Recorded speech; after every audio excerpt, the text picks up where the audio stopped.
this video, I just wanted to have a conversation, chat with you as I'm driving along about this kind of narrative that sometimes pops up here and there in the sports card world about this kind of perceived divide between collectors, between flippers, between people who are approaching the hobby in different ways. It's come up again more recently, in a series of different videos I've seen from different channels. But this is a topic that seems to pop up at times. I see different things saying the flippers are the problem, the different things saying the collectors are the problem, different things saying dealers are the problem.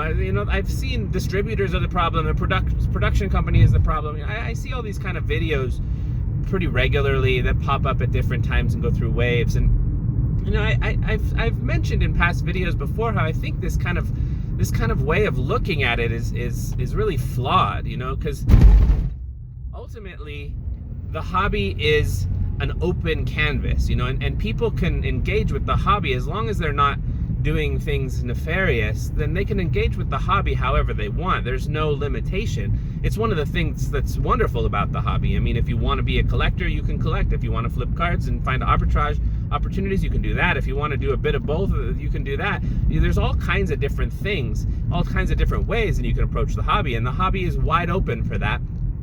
And in fact, I would suggest that a healthy hobby, a healthy sports card market for the flipper or for the collector or for anybody requires all of those different people.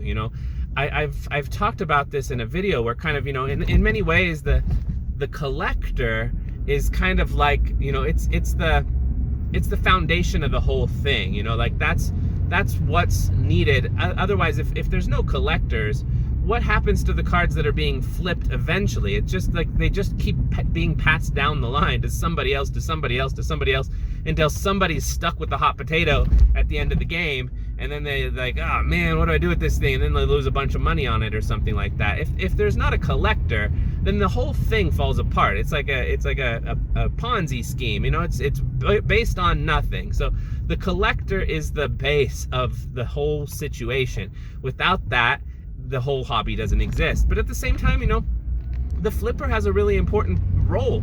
Without the flipper, the hobby can become kind of stale. The values can end up staying very solid, and for some that's probably perfectly fine if they're not into buying and selling or being involved in the market actively. If they just want a card here and there whenever they save up enough money and they want to buy this particular card, and then they buy this particular card, they can do that without any problem.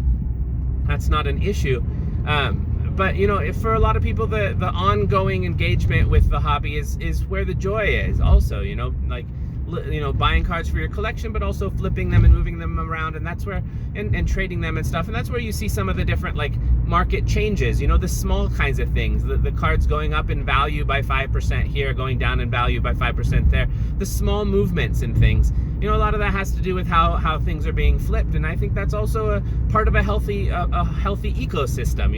I kind of feel like all of these different spaces are useful. Even breakers, breakers get a really bad name sometimes in the hobby, and are blamed for a lot of things, but ultimately breaking makes a lot of sense to me too. I mean, if you are a fan of one particular team and you want just those cards, then you go into a break for that team and you just get those cards. That is going to be the best way for a collector to, wow, bad drivers here. That's going to be the best way for a collector to get the players for the team they want, if that's their approach to collecting, for example. And it's also a way for people to get access to certain products that they might not be able to afford otherwise. If people can't go out and afford to break a high-end product on their own. Buy a whole hobby box or something like that. But they can afford to buy 1/27th of a hobby box or whatever, or one conference worth of teams or whatever it might be. That saves them money. So if it's a reasonable break, if it's a reasonably priced break, if the breaker is doing a business that's got that's reasonable, then I could see why breaks have a place in this ecosystem. All of these have a place in this ecosystem, and so often people like to blame one or another piece of the ecosystem and say that's the problem with the ecosystem, with the whole thing. Maybe it's the breaker, maybe it's the flipper, maybe it's the collector, maybe it's whoever it may be. And I just feel like that narrative is so shallow. It looks at the situation in such a selfish way, almost like, you know, identifying your own clique and saying we are the ones that matter and the other ones are less important than us, and trying to create like a hierarchy within something that's where there's equality, creating a hierarchy within something that's innately equal, which is weird to me, and I see it happen in different narratives at times, and it just seems like a shallow way of looking at things, and like a way to try to place blame and create divisiveness for no real reason and with no real root. So, you know, so that's just what I wanted to talk about briefly here in this video, and just hear your thoughts as well. Like, what do you think? Like, why do you think this is a narrative that pops its head up here and there in the sports card world of, you know, the collectors are better, flippers are better, you know, breakers are the problem, flippers are the problem, you know, whatever it is, that people put a particular label on a particular category and define it as either the best part or the worst part, or the problem or the solution or something. You know, people always seem to do that, and they always do it based on the particular label they've put on themselves as well, it seems. You know, people will kind of identify who they are, where their space is within the hobby, and why that space is the best space to be in. You know, and I feel like that's also strange. You know, like just all of these different elements create divisiveness, and I feel like sometimes when people then criticize people who are approaching it in another way, they're doing it without the necessary nuance and consideration for the different angles of how you could perceive this thing. You know, even though, like, for example, just recently there was a lot of videos that came out about, you know, like defending this idea of collectors are of course collectors aren't the problem, and of course collectors are not the problem. But at the same time, the video that kind of sparked the whole thing off, it wasn't really saying collectors were the problem either. I mean, if you really listen, in that case, it was the sports card dad talking about stuff, and he wasn't really saying that collectors are the problem. He was just saying that there's problems in that space just like there is in every other space. There's selfishness, there's competition that can happen in an unhealthy way. Like, he's just saying, like, you know, when I really listen to what he's saying, he's not saying anything about collectors are the problem. If he was, I would, you know, I wouldn't, because absolutely they're not. They're, like I said before, they're like the foundation of the whole thing. And collecting for myself, if I didn't collect any cards, if I only flipped, and I flipped sometimes, I arbitrage sometimes, but if I didn't collect anything, I don't think I would be engaged in this space at all. It would just, like, what would be the point? I mean, there's some cards that I'm happy collecting really short term. Like, I see it and then I have it for a little while, and then I'm like, yeah, this really doesn't spark joy, but it was cool to have for a little while. I'm gonna go ahead and move on to the next one. And there's other cards that I get, and I'm like, yep, this one's going into the vault. I mean, this one I'm gonna keep forever, you know. And sometimes I don't know what card that's gonna be until I get it in my hand. You know, like, for example, I got a 93-94 Finest Michael Jordan, just the base card, pretty recently for a good price. And, you know, when I first got it, I was thinking it was probably going to be for my PC, but I didn't know for sure. I was like, maybe it's going to be for my PC, but it's also something I could always get on down the road, so I don't know if I might sell it. But then as soon as I got it, and as soon as I looked at it, and as soon as I, like, remembered how much I, like, wanted that card as a kid, like, there's no way I'm getting rid of it. It's absolutely going into the PC, and it will be there for a long time. Forever. I'll probably never sell that card. It's not a super valuable card, but it's a card I'll never sell. I just have like a deep connection from that in relation to memory and stuff. But on the other hand, you know, there was another card that I got at about the same time. That was a Drew Holiday card. I can't remember what it was now.